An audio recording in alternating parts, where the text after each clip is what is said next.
Bonjour, Monsieur Rodriguez. Bonjour, merci de me recevoir. Ça fait grand plaisir. Vous êtes donc chef du PLQ depuis 5 mois maintenant. Il y a un sondage qui est paru dans la presse cette semaine qui disait que seulement 12 des Québécois qui pensent que vous feriez le meilleur premier ministre. Vous êtes même en dessous de François Legault. C'est pas un peu faible, ça? Bien, ça fait que 5 mois, comme vous dites, un peu moins même. Oui, il y a du travail à faire.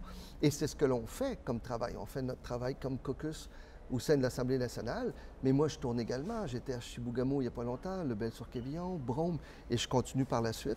Mais je suis très optimiste avec l'équipe qu'on a, le programme que l'on va mettre de l'avant et le candidat qui vont joindre à nous. Je suis très optimiste pour la suite. Parce que nous, quand on parle à monsieur, madame, tout le monde, là, en dehors de la bulle politique, la question, en fait, ce qu'on nous dit, c'est il est où, monsieur Rodriguez? On ne le voit pas, on ne le voit pas nécessairement dans nos régions. Il y a même des organisateurs sur le terrain qui se demandent où est-ce que vous êtes. Bien, je tourne, je suis sur le terrain, mais encore une fois, on vient d'arriver, donc il y a beaucoup de travail à faire. Rappelez-vous que 2022 fut l'élection la plus difficile de l'histoire du Parti libéral du Québec. On s'en cache pas, on est conscient de ça. Ce qui aussi énonce clairement tout le travail qu'il y a à faire au niveau des comtés, au niveau de la structure. Et tout ce travail-là, on le mène en parallèle, c'est-à-dire rebâtir l'équipe de permanents, les différentes équipes dans les comtés, ramasser des sous. Et là, actuellement, ça va très bien, on ramasse beaucoup de sous.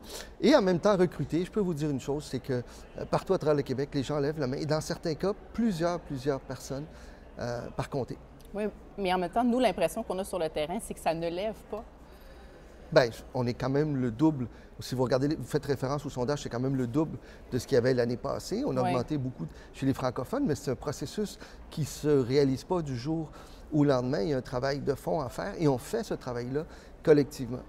Mais comment est-ce que vous expliquez que, par exemple, des électeurs de la CAQ, là, qui sont un peu désabusés, qui cherchent un autre parti politique, certains qui sont fédéralistes, pensent se tourner vers le Parti québécois plutôt que vers votre parti?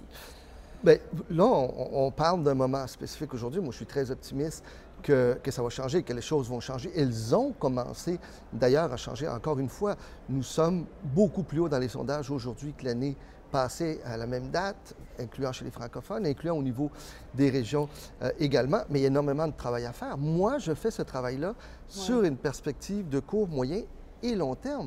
On sait où on s'en va comme équipe, on a des objectifs clairs et on le fait.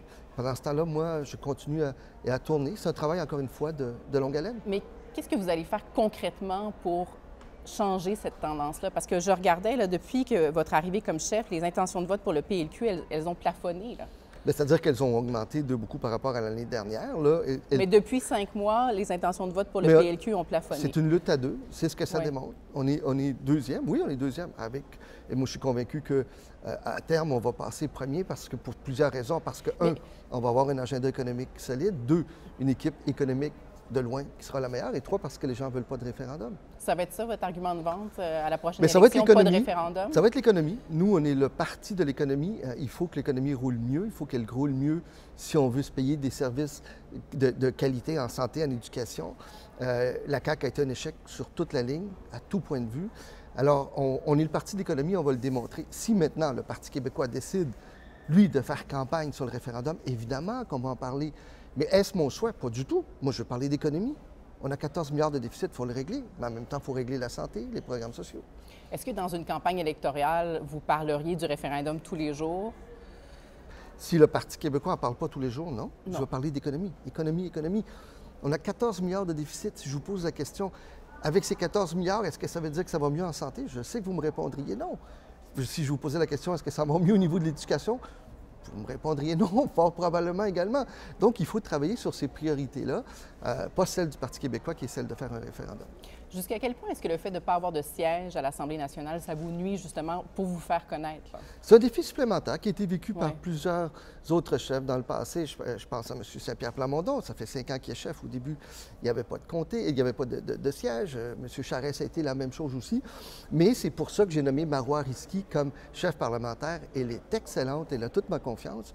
Mais on a aussi un caucus extrêmement fort, ce qui me permet à moi d'aller partout à travers le Québec et de connecter avec les gens. Est-ce qu'elle vous fait de l'ombrage, Marois Risky? Non, Marois fait exactement ce que je m'attends d'elle, c'est-à-dire d'être excellente. Et elle est excellente. Je voudrais qu'on parle un peu de Constitution, parce que vous l'avez abordé cette semaine, la Constitution de 82, qui était donc rapatriée sous Pierre-Éliott Trudeau. Le Québec, c'est la seule province canadienne à ne pas l'avoir signée. Et vous avez dit, on aimerait bien qu'un jour, le Québec puisse la signer. Pourquoi? Un jour si on a les conditions qui sont réunies, si les demandes du Québec, à ce moment-là, sont acceptées. À ce moment-là, ça ne sera plus 82, ça va être 82 amendés en fonction des demandes du Québec. Mais ça, c'est un jour si ça arrive. Mais vous avez quel horizon dans votre tête? Quelques années? Non, aucun. Non, c'est pas une priorité. Ça ne sera pas dans ma plateforme, je vous donne un scoop tout de suite, là. Ça ne sera pas dans le programme électoral du Parti libéral du Québec. Si un jour ça arrive, ça arrivera. Mais là, concentrons-nous donc sur la lutte à l'augmentation des coûts de la vie, la crise du logement, le système de santé qui tient avec la broche, notre système d'éducation. C'est ça les priorités. Mais à quelles conditions est-ce que vous la signerez, cette Constitution?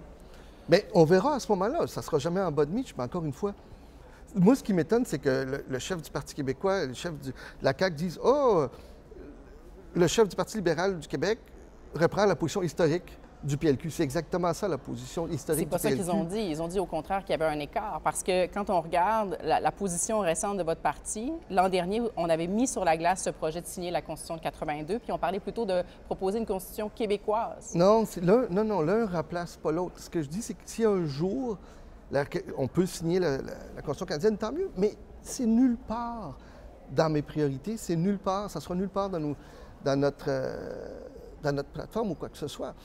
Maintenant, la position du Parti libéral du Québec est de, oui, un jour avoir une Constitution, mais ça ne sera pas une Constitution libérale. Elle émanera du Parti libéral du Québec, mais à travers un processus de consultation large où on ira dans les régions, tout le contraire de ce que fait la CAQ, qui, à mon avis, ce n'est pas une constitution. C'est un manifeste politique écrit par un homme puis sa gang d'un coin de bureau. Et ça, c'est une erreur historique. Mais est-ce que vous avez fait un faux pas cette semaine en disant « on va signer un jour cette Constitution de 82 » ? On va la signer un jour si les conditions sont réunies et si les conditions du Québec sont acceptées. Mais encore une fois, ça ne sera plus 82 à ce moment-là. Ça sera 82 amendés selon les demandes du Québec. Mais honnêtement, est-ce que je passe 2 secondes là-dessus par jour? Même pas. Zéro. Parce que Simon-Jolin Barrette, le ministre de la CAQ, a dit cette semaine, M. Rodriguez vient trahir l'héritage du Parti libéral du Québec, de Robert Bourassa, qui s'est battu pour l'accord du Lac-Meach, de Jean Charest, qui a toujours refusé de signer la Constitution canadienne. Est-ce que vous êtes d'accord avec son constat? Vous ne pensez pas qu'il y a un peu de partisanerie là-dedans? Un, c'est très mal connaître de la part de M. Jolin Barrette la position historique du Parti libéral du Québec, qui, un jour, on signera si on a les conditions. Oui, mais M. Charest ne voulait pas la signer. Parce que le fruit n'est pas mieux, parce qu'on n'a pas les conditions. Si un jour on l'a, c'est autre chose. Mais encore une fois, c'est zéro. Vous savez, on parle de Constitution. Pourquoi? Parce que la CAQ veut parler de Constitution, parce que le PQ veut parler de référendum. Et la CAQ, là, pourquoi est-ce qu'elle veut parler de Constitution?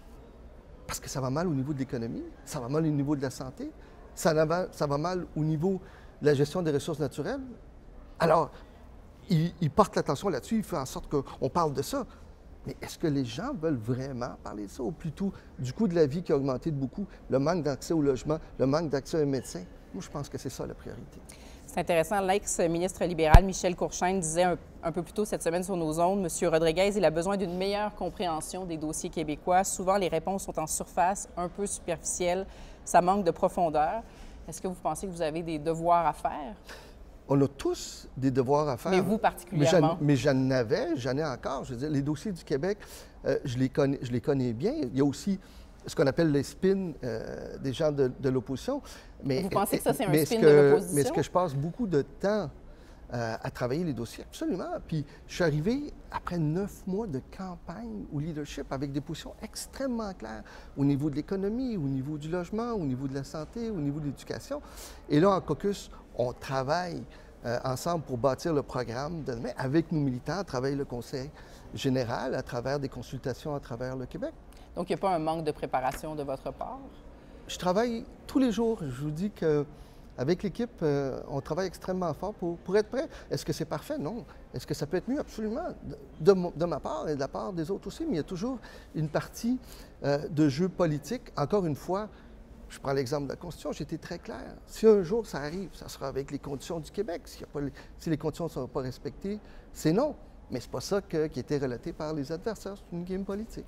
Est-ce que vous trouvez ça difficile en terminant là, de passer de la scène politique à d'Ottawa à Québec? Parce que nous, on vous connaît évidemment, moi je vous connaissais comme ministre fédéral dans le gouvernement de Justin Trudeau. Est-ce que cette transition-là, elle est difficile? C'est un défi. C'est un énorme défi, mais j'en étais conscient. J'avais parlé à d'autres personnes qui l'avaient fait dans le passé. Mais en même temps, j'ai commencé au Parti libéral du Québec, bien avant d'aller au fédéral. J'ai continué à militer à différents moments de ma vie. Et comme ministre fédéral, on est avant tout un Québécois qui va servir à Ottawa et qui se tient debout pour le Québec. Alors, il y a une chose qui ne change pas, c'est que lorsque j'étais ministre fédéral ou que je sois chef du Parti libéral du Québec, je me tiens debout à tous les jours pour le Québec. Monsieur Rodriguez, merci beaucoup. C'est moi qui vous remercie.